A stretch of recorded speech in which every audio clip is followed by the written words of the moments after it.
Assalamualaikum warahmatullahi wabarakatuh. Hai Dahlan Muda, saya Erlen Putri Setiawati, mahasiswi Universitas Ahmad Dahlan. Di sini saya akan menceritakan inilah kisahku yang dari mungkin kisahku ini yang pertamanya dari gagal sampai bisa menempuh perguruan tinggi sampai detik ini. Oke.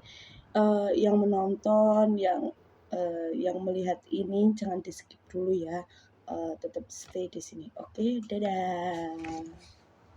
Hi kids, this your mom.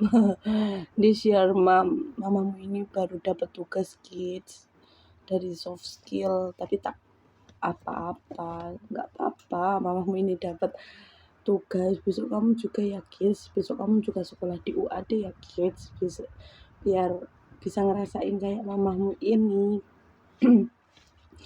Oke, sebelumnya maaf ya kalau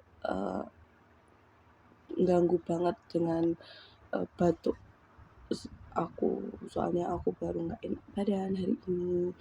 Oke, di sini aku mau cerita tentang tentang kisahku dari aku gagal sampai aku mencoba kembali untuk bangkit, mungkin kayak gitu ceritanya. Oke, aku masih langsung aja ya. Jadi di kelas 1 SD aku pernah nggak naik kelas kayak gitu. Karena apa? Ya karena dikarenakan belum bisa menguasai gitu ya, belum bisa menguasai semua pelajaran, mungkin karena habis TK habis itu langsung SD, makanya itu ya belum paham kayak gitu. Habis itu di situ bener-bener yang masih, kan habis TK terus masuk ke SD, berarti kan kayak masih ada kebocil-bocilan, tapi di sisi lain aku tuh masih kayak nginget kayak gitu loh, kayak ya Allah aku harus gimana kalau aku nggak lanjut sekolahku kayak gitu. Terus dari dukungan orang tua juga selalu nyemangatin aku buat buat bisa bangkit kembali biar kamu tuh sekolah. Akhirnya dari kelas 1, 2, 3, 4, 5, 6 oke, it's okay, no problem, nggak ada masalah. Habis itu masuk ke SMP. Saya SMP-nya di pondok, pondoknya Pondok Ibnul Qayyim Putri Yogyakarta. Di situ aku benar-benar belajar apa arti kemandirian, apa arti kedisiplinan, kepemimpinan, ya begitu banyak yang aku bisa rasakan kayak gitu. Terus itu di pondok juga aku dapat teman-teman yang berbagai macam sifat, yang berbagai macam karakter mungkin ya. Karena yang dari beberapa pulau gitu, jadi aku juga maklumi kayak gitu loh.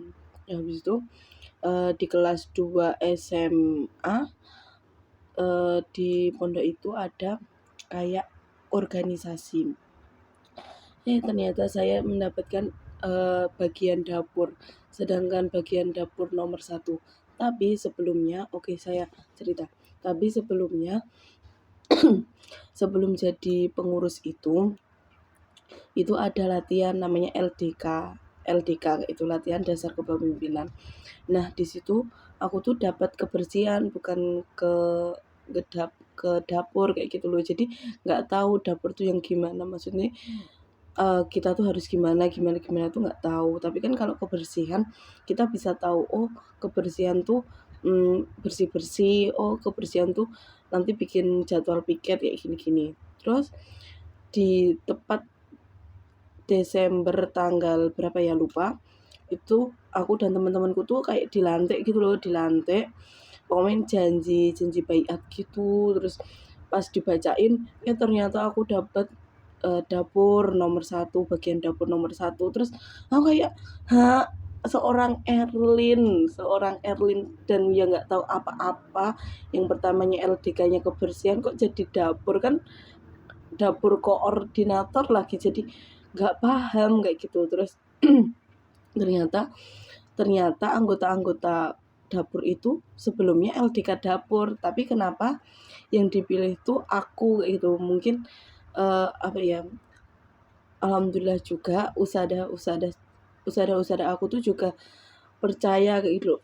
Percaya apa ya, hmm, percaya tentang aku membawa amanah ini, mungkin kayak gitu. Terus tapi alhamdulillah aku bisa berjalan dengan lancar 1 tahun itu.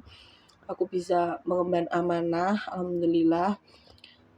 Ya walaupun banyak sedikit problem, tapi aku juga bisa bertanggung jawab dalam amanahku itu. Habis itu selesai di SMA. Di SMA itu aku bingung, aku kerja apa nikah apa kuliah ya.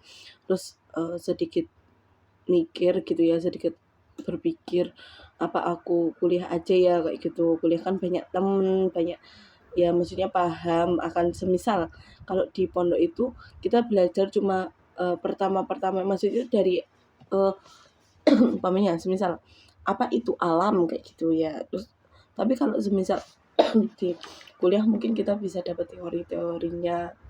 Sebenarnya sama aja, tapi mungkin kita bisa paham kayak gitu loh. Oh ini kuliah ya namanya. Oh ini namanya SMA ya di sini kayak gitu. Mungkin kita belajar dari situ. Di situ di SMA, di pondok itu aku sempat daftar di UIN kayak gitu, di SPAN PTKIN. Saya udah intinya udah ngajuin semua berkas-berkas rapor. Terus saya berdoa banget biar gimana ya, biar caranya lolos, biar kenapa saya milih UIN karena apa ya, pas kalau saya masuk bapak saya sudah apa namanya, pensiun. Jadi aku juga berpikir, oh bayar kuliah tuh nggak mahal, tapi bayar kuliah tuh mahal gitu. Makanya eh, tapi ya sama aja sih sekarang kayak gitu. Tapi jadi enggak milih mana UIN mana UAD, enggak. Pernah berada di sisi gagalnya itu. Terus di UIN habis itu belajar, saya eh, mendaftar SPAN PTKIN, UMTKIN. Qadarullah saya gagal di situ. Saya benar-benar down, nggak tahu mau kemana. Saya nangis dan orang tua juga bingung mau nyekolahin gimana. Akhirnya saya mendaftarkan di UAD, tapi dengan prodi bukan PAI tapi PGSD. Nah setelah dilihat-lihat PGSD ini per semesternya tuh mahal kayak gitu. Dan sebelumnya tuh mungkin bisa orang tua saya membayar, tapi nggak tahu besok ke pertengahannya tuh gimana, orang tua saya tuh bisa bayar apa enggak. Nah maka dari itu orang tua saya tuh kayak, apa kamu mondok lagi aja kayak gitu. Terus nggak mau ya, gimana ya, mungkin dari akunya udah kelamaan ya di pondok, jadi udah nggak mau sebenarnya kayak gitu. Terus habis itu saya diajak keluar sama kakak saya. Intinya dikasih nasihat, eh, dek, kamu kamu mau jadi guru kayak gitu. Terus iya aku mau jadi guru SD kayak gitu. Terus dek, kalau semisal kamu di PAI aja gimana kayak gitu. Sebenarnya sama aja, kamu di PAI kamu di PGSD itu sama aja, kamu bakalan jadi guru gitu. Yang beda tuh kalau di SD, di PGSD kamu bisa jadi wali kelas.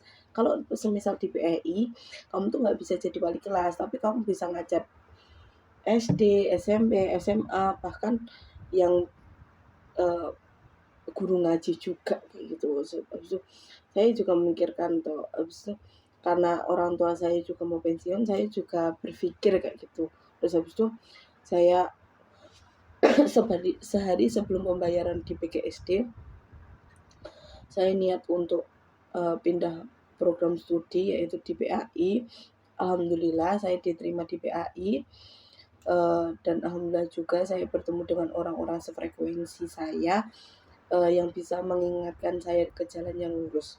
Mungkin, itu aja yang, eee, dari pengalaman saya gagal sampai lulus, mungkin itu sampai sukses mungkin ini aja, alhamdulillah. Semoga di UAD ini saya sukses, saya mengerti dalam apapun itu, semoga UAD selalu mantap lah intinya. Terima kasih. Wassalamualaikum warahmatullahi wabarakatuh.